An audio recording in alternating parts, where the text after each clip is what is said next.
Exhortation du jour. Un bonjour spécial parfumé de toute ma gratitude à notre admirable Père spirituel, Papa Claude Olivier Adjaba. Bien le bonjour, chers frères et sœurs en Christ. Dans l'évangile de ce jour, notre Seigneur Jésus-Christ s'adresse à la foule en parabole. Une fois de plus, son idéologie vient bousculer les consciences des docteurs de la loi de l'époque qui n'arrivaient pas à comprendre cette pédagogie nouvelle dont le postulat se fonde sur le salut des âmes.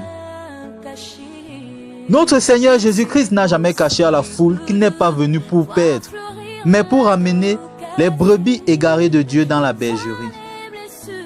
C'est la raison pour laquelle sa doctrine entière et ses actions vont toujours dans ce sens. Nous devons aussi comprendre qu'il n'était pas évident pour les docteurs de la loi de cette époque de pouvoir comprendre la pédagogie nouvelle de notre Seigneur Jésus-Christ, du fait de la loi du talion qu'ils avaient hérité des prophètes anciens. Chers amis, notre Seigneur Jésus-Christ, à travers la parole de vie de ce jour, nous invite à faire bon accueil à sa pédagogie nouvelle, qui vise non pas notre condamnation, mais plutôt notre rédemption. Aujourd'hui encore, pour la plupart, nous avons du mal à pardonner ou encore à faire preuve de tolérance envers nos semblables.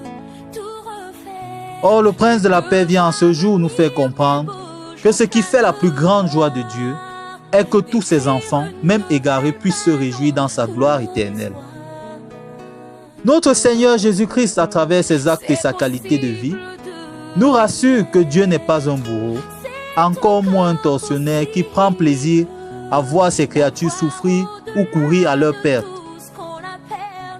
Notre Dieu est miséricordieux et bien qu'il ait le péché en horreur, il ne résiste pas devant un cœur qui reconnaît avec sincérité ses fautes et désire ardemment son pardon.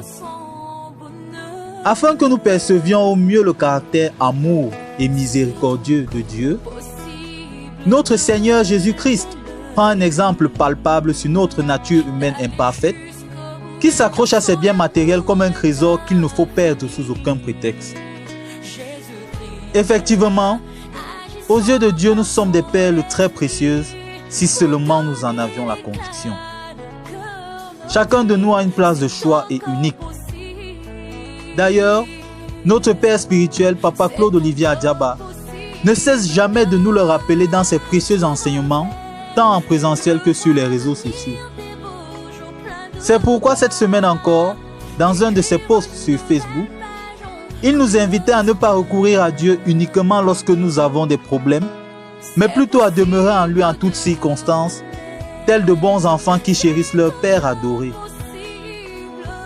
Malgré donc le fait que nous sommes par nature ingrats, notre Seigneur Jésus-Christ nous fait savoir qu'il y a toujours de l'espoir pour nous, que de notre Dieu ne sort que de l'amour à profusion pour tous. Notre illustre modèle de foi, Papa Claude Olivier Adjaba, nous a donc tout